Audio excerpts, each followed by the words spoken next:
కానీ ఇప్పుడు ఒకటి చెప్పండి కవిత గారు, మామూలుగా ఇప్పుడు మీరు మీ చిన్న వయసు కదా, డబ్బులు వస్తున్నాయి సడన్గా, you're earning, you're so famous, అందరూ మీ దగ్గరకు వచ్చి ఆటోగ్రాఫ్స్ తీసుకోవడం, ప్లస్ బయట డిమాండ్, బయటకు వెళ్తే అందరు గుర్తుపడతారు. కవిత గారికి ఎంటర్టైన్మెంట్, నాకు షాపింగ్ వెళ్ళాలని ఉంటాయి కదా రకరకాల కోరికలు ఆడపిల్లలకి, అట్లా ఉండేవా మీకు? టైం లేదా? ఎప్పుడు లేదా? కొత్త బట్టలు కావాలి ఎవ్రీడే 22 hours వర్క్ చేశాను, 12 years వర్క్ చేశాను. ఎప్పుడు 12 years పాట? 2 hours నిద్ర, 22 hours వర్క్. మరి ఆ ఫేస్ ప్యాక్లు అవన్నీ ఏమీ లేవు?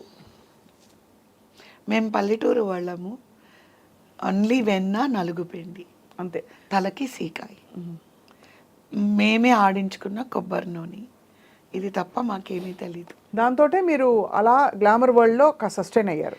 ఎస్, నేను పార్లర్స్ కూడా, ఐబ్రోస్కి నాకు పార్లర్ అని కూడా తెలియదు, నాకు పార్లర్ తెలీదు, ఏమీ తెలీదు. నాకు తెలిసిందంతా పొద్దున్నే 4 గంటలకు లేవాలి, బీచ్కి వెళ్ళి వాక్ చేయాలి, వెళ్ళేటప్పుడు వచ్చేటప్పుడు డ్రైవింగ్ నేర్చుకోవాలి, ఇంటికి వచ్చిన వెంటనే స్కిప్పింగ్ ఆడాలి, ఆడిన తర్వాత నిమ్మకాయ తేనె వేడి నీళ్ళు తాగాలి, వెన్నపూస, నలుగు పిండి, పసుపుతోని స్నానం చేసి మేకప్ దగ్గర కూర్చుంటే అమ్మ ఒక గ్లాసు మజ్జిగ ఇస్తారు, ఒక గ్లాస్ జ్యూస్ ఇస్తారు, టమాటో జ్యూస్.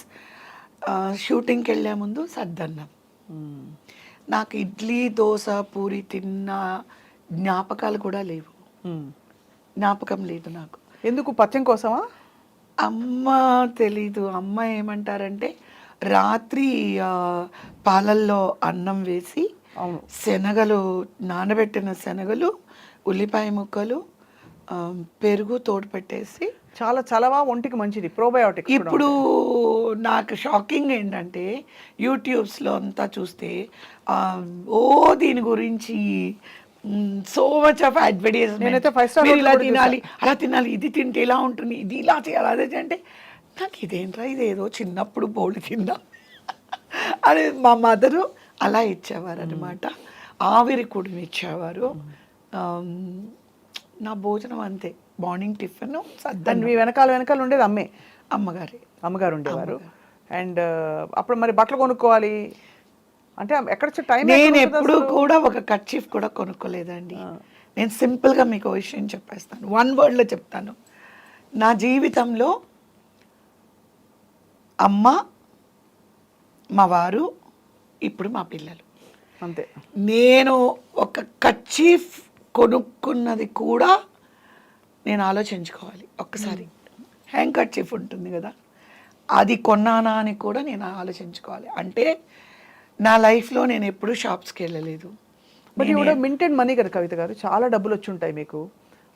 ఆ రోజుల్లో ఆ వయసు అమ్మాయి అంత ఇండిపెండెంట్గా యాక్ట్ చేయడం, అంత బ్యూటిఫుల్గా రాణించడం చాలా అరుదు. చాలామంది యాక్టర్స్ ఉండుండొచ్చు, బట్ మీరేమి కోరుకోకుండా మీకేమి నగలు, ఎవ్రీథింగ్ ఇస్ సెటిల్డ్ అండి. అన్నీ అమ్మ చేశారు. అమ్మ ఎవరికి, అక్కకి పెళ్లి చేశాము నా సంపాదనతో. అంటే అప్పుడు అనుకుంటారు మీ ఇప్పుడే వరకట్నాలని, కట్నం ఇచ్చి అన్నీ ఇచ్చి పెళ్లి చేయాల్సి వచ్చింది మా సిస్టర్కి. చేసాము, అన్నీ ఇచ్చి చేసాము, అన్నీ నా సంపాదన. చదివించాము, తమ్ముని చదివించాము, చెల్లిని, కుటుంబాన్ని మీరే మోసారు. ఫ్యామిలీ మొత్తానికి అందరికీ నేనే చేశాను మొత్తం. You feel happy when you took back? Yes. Like I was able to do something for others kada, that to my family kada. So definitely it is a great feeling that I'm use of something to my family. Correct. I have done something good to my family, and my family is, because of me they settled. See, 5 suffer అయ్యి ఒకళ్ళు బాగుండకూడదు. ఒకళ్ళు కష్టపడి 5 members are comfortable. But మీరు కష్టపడ్డారు కానీ suffer అయితే అవ్వలే కదా, ఎంజాయ్ చేశారా వర్క్ అంతా? ఎస్, చాలా. ఎందుకంటే ఐఎమ్ ఏ పర్సన్, ఇప్పుడు మీరు ఏ జాబ్ లేదు, బాత్రూమ్లు కడిగే జాబ్ మీకు ఉంది అన్నారు అనుకోండి, ఆర్టిస్టిక్గా చేస్తాను. అంతేనా? చాలా ఆర్టిస్టిక్గా చేస్తాను.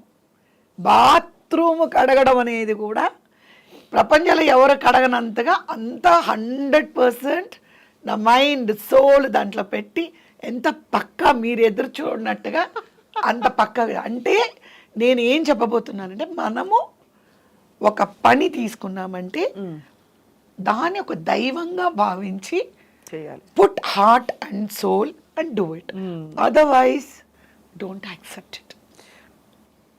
ఇప్పుడు నాకు ఇష్టం లేదు ఇది, ఆల్రెడీ నేను కాలు పెట్టాను, పెట్టి నేను ఫెయిల్ అయ్యాను అనే మాట ఎవరి నోట్లో రాకూడదు. కరెక్ట్. నా ఫీల్ లైఫ్లో ఒకే ఒక్క దాంట్లోనే నేను ఫెయిల్ అయ్యాను, అండ్ అది పాలిటిక్స్.